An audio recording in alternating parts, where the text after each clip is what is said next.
Hi മക്കളെ, നമ്മുടെ model എക്സാമിന്റെ ഒരു അൺഒഫീഷ്യൽ ടൈം ടേബിൾ വന്നിരിക്കുവാണ്. ഓൾമോസ്റ്റ് 90% ഇതേ ടൈം ടേബിൾ തന്നെ ഒഫീഷ്യലി വരാനാണ് സാധ്യത.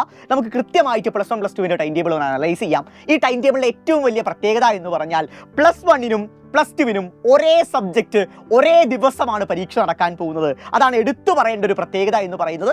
സമയത്തിൽ വ്യത്യാസമുണ്ട്. അതായത് ഫസ്റ്റ് ഇയർ സ്റ്റുഡൻസിന് ആഫ്റ്റർനൂണും സെക്കൻഡ് ഇയർ സ്റ്റുഡൻസിന് ഫോർനൂണുമാണ് പരീക്ഷ. പക്ഷേ സബ്ജക്റ്റിലൊന്നും ഒരു മാറ്റവുമില്ല. 17-ാം തീയതിയാണ് പരീക്ഷ തുടങ്ങുന്നത്. 17-ാം തീയതി ഇംഗ്ലീഷാണ് പരീക്ഷ. 18-ാം തീയതി നിങ്ങളെ കാത്തിരിപ്പുള്ള പരീക്ഷ കെമിസ്ട്രിയാണ്. അതായത് ഗ്യാപ്പ് ഒന്നും എക്സ്പെക്ട് ചെയ്യണ്ട. ഒരാഴ്ച കൊണ്ട് പരീക്ഷ അങ്ങ് നടത്തി തീർക്കാൻ പോവുകയാണ്. 17-ാം തീയതി ഇംഗ്ലീഷ്, 18-ാം തീയതി കെമിസ്ട്രിയാണ്. 19-ാം തീയതി മാത്സിന്റെ പരീക്ഷയാണ് വരുന്നത്. 20-ാം തീയതി അത് കുറച്ച് കുഴപ്പിക്കുന്ന ദിവസമാണ്. കാരണം 20-ാം തീയതി നിങ്ങളെ ഫിസിക്സും ഉണ്ട്, സിമിലർ വേ സെക്കൻഡ് ലാംഗ്വേജിന്റെ പരീക്ഷയുണ്ട്. ഫിസിക്സിന്റെ പരീക്ഷയും സെക്കൻഡ് ലാംഗ്വേജിന്റെ പരീക്ഷയും 20-ാം തീയതി നിങ്ങളെ കാത്തിരിപ്പുണ്ട്. 21-ാം തീയതി സിമിലർ വേ കമ്പ്യൂട്ടർ സയൻസ് വിദ്യാർത്ഥികൾക്ക് കമ്പ്യൂട്ടർ സയൻസും ബയോളജി സയൻസ് വിദ്യാർത്ഥികൾക്ക് ബയോളജി സയൻസ് പരീക്ഷയുമുണ്ട്.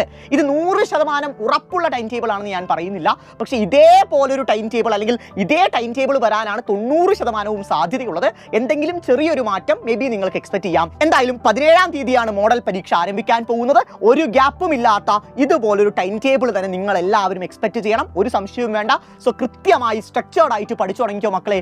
ഒട്ടും തന്നെ ലേറ്റ് ആക്കരുത്. അടിപൊളിയായി തന്നെ പരീക്ഷ ഇത്തവണ നമുക്ക് എഴുതണം. ക്രിസ്മസ് പരീക്ഷയിൽ സംഭവിച്ച പിഴവുകളെല്ലാം തിരുത്തി ഹൈ ലെവൽ ക്വസ്റ്റ്യൻസ് എല്ലാം പ്രാക്ടീസ് ചെയ്ത് കിടലനായി തന്നെ നിങ്ങൾ പ്രിപ്പയർ ചെയ്യണം. ഏറ്റവും മികച്ച മാർക്ക് തന്നെ നമുക്ക് ഉറപ്പിക്കാം. So guys, all the best.